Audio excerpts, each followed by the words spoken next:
మా కుటుంబం సుఖశాంతులతో ఉండేలా దీవించు. కరుణతో కాపాడు తల్లి.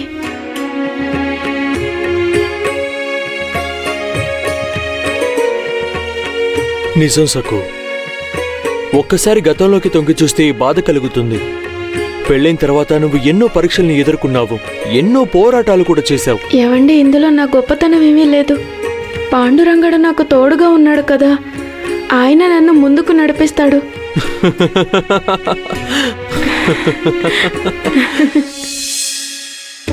సకు, నాకు వివాదాలు, ఘర్షణలు, గొడవలు ఇవేవి నచ్చవు.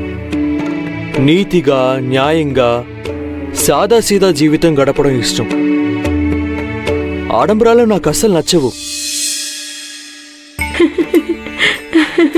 బావుంది, మళ్ళీ పిచ్చి పిల్లలను అవుతున్నావా? ఇప్పుడేం గుర్తొచ్చింది నీకు? ఏమండి, మీరిప్పుడు నా కళ్ళకి మా నాన్నగారిలా కనిపిస్తున్నారు. ఆయన కూడా ఇలాగే శాంతంగా మాట్లాడతారు. పసిపిల్లల్లాగా చాలా అమాయకంగా నవ్వుతారు, ప్రేమగా పలకరిస్తారు. మా నాన్నగారు పక్కనుంటే నాకెంతో ధైర్యంగా ఉంటుంది. మీరున్నా అలాగే అనిపిస్తుంది. ఇలా చూడు సకు, నువ్వు నాన్నగారిని తలుచుకొని దిగులు పడకు. నీకు నేనున్నాను. నేనే మీ నాన్నననుకో. ఏమండి, మీరేం మాట్లాడుతున్నారు? ఏ భార్య అయినా భర్తని తండ్రి అని అనుకుంటుందా? ఇలా చూడు, తన వయసులో చాలా చిన్న పిల్ల. నువ్వు తనని తండ్రి ప్రేమతో చూసుకోవాలి. తనకి బాధ కలిగితే నువ్వు విలవిల్లాడిపోవాలి. తండ్రిలా తనని ఓదార్చాలి. చూడు పిచ్చి పిల్ల, భార్య నీలాగా చిన్నపిల్లైతే భర్త తండ్రి స్థానంలో ఉండి తనని చూసుకోవాలి. అర్థమైందా? అర్థమైంది దిగు నాన్నగారు.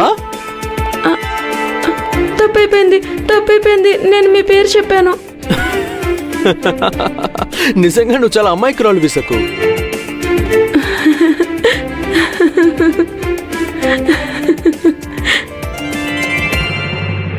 రావే, త్వరగా నడు.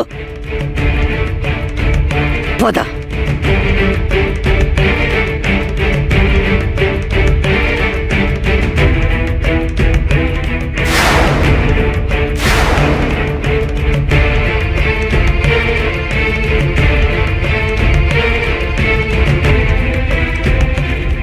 పద. అమ్మగారు మన గూడెంలోకి ఎందుకొచ్చుంటారు? బాజాబా, చూసావా? వడ్డీ వ్యాపారం చేసే ఆ పెద్దమ్మగారు మన గూడానికి వచ్చారు చూడు. ఆవిడ పక్కన శంకరయ్య భార్య ఉంది కదా? అవును, మన శంకరయ్య భార్య గంగి ఆ పెద్దమ్మగారింట్లో పని చేస్తోంది. ఏమిటో వెళ్ళి చూద్దాం. పద పద. ఒరే అప్పారావు, వెళ్ళక్కడి నుంచే. వెళ్ళండి. పద పద పద పద. శాంతమ్మ, చూసావా ఆ అమ్మగారు గంగిని ఎలా ఈడ్చుకు పెడుతున్నారో? ఏం జరిగిందో ఏంటో, ఆ బాజాబా వెనకే పెడుతున్నాడంటే ఏదో అయింటుంది. పద పెడదాం. పెద్దమ్మగారు, ఓ పెద్దమ్మగారు, మీరెందుకు మా గూడానికి వచ్చారు? కబురు పంపితే మేమే వచ్చేవాళ్ళం కదా.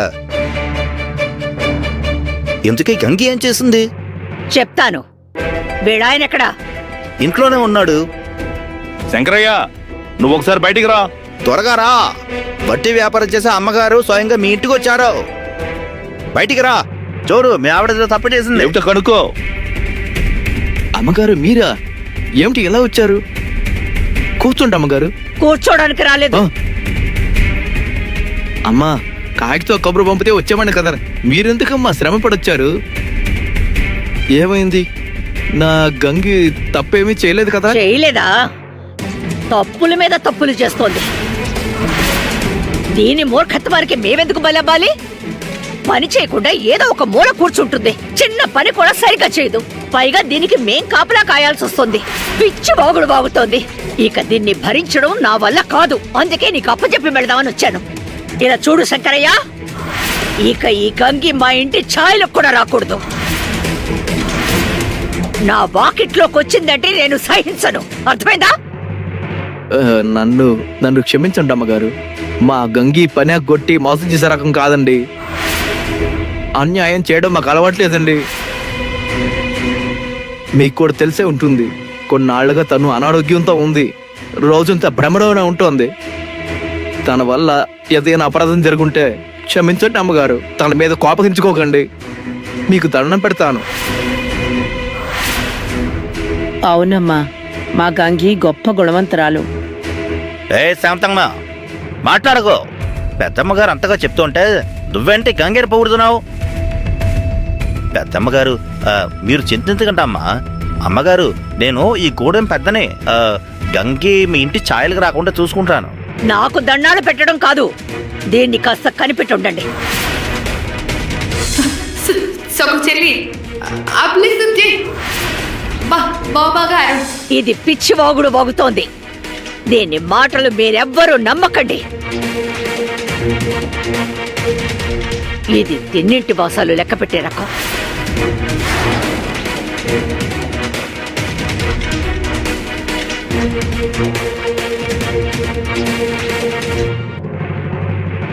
లేదమ్మా, లేదు. నా గంగి అలాంటిది కాదు. గంగి గంగి ఏమైందో చెప్పు. గంగి పెద్దమ్మ గారు ఎందుకని అడ్డున్నారు? గంగి గంగి, ఏం చేసావే నువ్వు? సఖు చెల్లి సఖు చెల్లి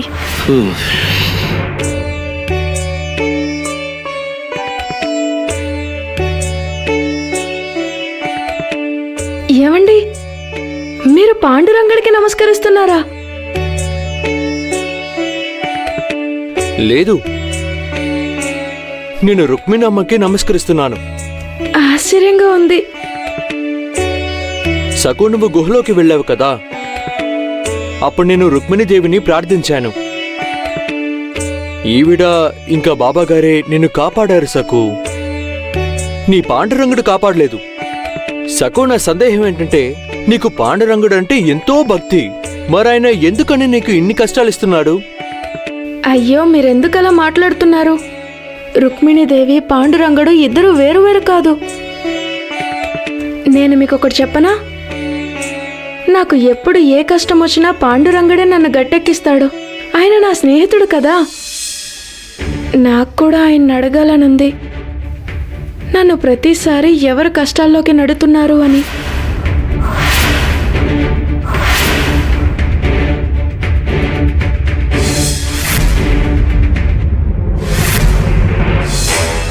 ఏవండి, మీరే చూడండి, అత్తయ్య గారికి చేతులు కాలిపోయాయి. మా బామ్మ అత్తయ్య ఆభరణాలు దాచింది. వైద్యుడి తాతయ్య తప్పుడు ఆరోపణలు చేశారు. ఇంకా గంగ పిన్ని, తన పరిస్థితి ఇప్పుడు చాలా విచిత్రంగా ఉంది. దీనికి కారణం నువ్విదంతా వదిలేసక్కు. అవంతా చేదు గతం. ఇప్పుడెందుకు అవన్నీ గుర్తు చేసుకుంటున్నావు? నువ్వు జాగ్రత్తగా చూసుకో. ఇతరుల గురించి మర్చిపో. ఎందుకండి అలా మాట్లాడుతున్నారు? అందరూ మనవాళ్లే అనుకోవాలి. ఎవరినైనా కాపాడడానికి నేను ఈ వ్యూహరచన చేయను, కానీ అదలా జరిగిపోతుంది.